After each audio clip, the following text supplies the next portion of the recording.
Bonjour, ce tutoriel va vous présenter les principales fonctionnalités de Jitsi.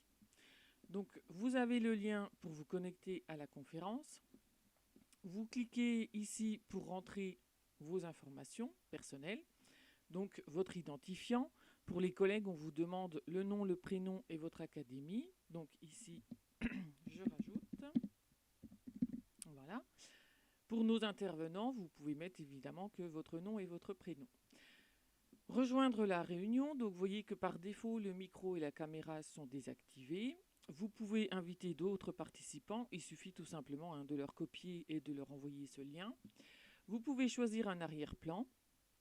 Et ici, c'est des paramètres de réglage par défaut. Logiquement, vous n'avez pas besoin d'y toucher. Donc je clique sur rejoindre la réunion. Bon là évidemment je suis seul à être connecté, donc vous ne voyez pas ici tous les autres participants, mais normalement ils s'affichent à droite ou si vous cliquez ici sous forme de petite vignette avec la personne qui parle qui s'affiche automatiquement en plein écran. En dessous vous retrouvez donc les boutons pour activer ou désactiver votre micro, activer ou désactiver votre caméra, le bouton du partage d'écran, on va y revenir, le chat qui du coup s'affichera ici à gauche, la main levée pour demander l'autorisation de participer, la liste des participants et sur les trois petits points, des actions supplémentaires, par exemple pour à nouveau paramétrer si vous ne l'avez pas fait à la connexion votre nom et votre prénom, inviter des participants, ajuster la qualité de la vidéo.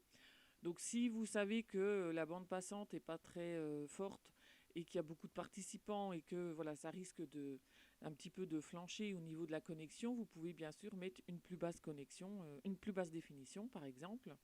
Donc moi je vais rester là. Dans les autres paramétrages, donc si vous êtes l'auteur de cette conférence, des options de sécurité, la possibilité d'enregistrer, pourquoi pas, le démarrage en direct, ça c'est ce que je fais pour le mettre sur YouTube. Couper le micro ou la caméra de tout le monde. Bon voilà, enfin plein de fonctionnalités. À nouveau la sélection de l'écran. Si vous souhaitez partager une vidéo dans YouTube, donc ça peut se faire par ce bouton-là ou par le partage d'écran. Donc je vais vous montrer. Alors pour partager par exemple un diaporama. Mon diaporama est ici. Il est déjà ouvert dans par exemple PowerPoint. Alors peu importe le logiciel, ça fera pareil quel que soit le logiciel. Vous allez donc dans partager l'écran et dans fenêtre. Comme le diaporama est ouvert, la fenêtre du diaporama est ici. Elle s'affiche. Donc vous pouvez cliquer dessus, partager. Et dans ce cas, vous voyez qu'en fait, donc là c'est mon affichage à moi, mais vous voyez qu'en fait, voilà, le diaporama s'affiche sur l'écran des participants. Si je le déplace, là, on le voit en dessous. Voilà. Donc ensuite, évidemment, vous naviguez comme si c'était votre diaporama habituel sur votre ordinateur. Voilà. Donc vous le démarrez en mode lecture. Et évidemment, sur l'écran des participants, il va se passer ça. C'est-à-dire que là, je suis comme les participants. Alors le petit défaut, c'est qu'on ne voit plus du coup les caméras des participants. Donc lors de ces interventions, vous partagez votre écran, vous demandez à tout le monde d'éteindre, de couper, de désactiver sa caméra, puisque du coup, de toute façon, ça ne sert à rien, on ne se voit pas. Première solution pour partager un diaporama. Deuxième solution, donc là, bien sûr, je n'oublie pas d'arrêter le partage. Deuxième solution, vous partagez tout votre écran. Donc là, c'est le cas, je sélectionne et je fais partager. Donc il va y avoir une étape de mise en abîme, puisque je suis moi-même sur Jitsi.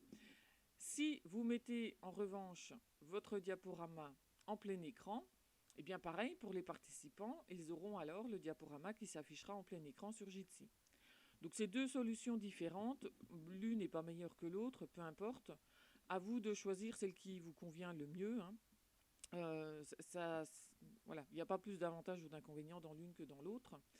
Simplement, voilà, c'est deux manières de partager votre écran et les documents que vous aurez à présenter. Alors là, j'ai fait avec un diaporama, mais évidemment, ça fonctionne avec un document Word, avec une image. Donc, si vous voulez partager une vidéo, ça fonctionnera aussi de cette façon-là.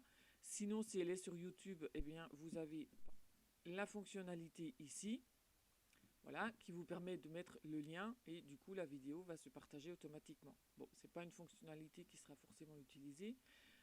On va plutôt axer sur les partages de diaporamas, je pense. Donc voilà, je rappelle, le petit bouton ici, partager l'écran. Ensuite, vous choisissez soit de vous mettre en plein écran et d'afficher votre diaporama en plein écran, soit d'ouvrir votre diaporama. Vous voyez, alors là, il est fermé, donc je ne le vois plus. Hein, donc ça, c'est logique, puisque du coup, il n'est plus ouvert. Donc, vous ouvrez à nouveau votre diaporama.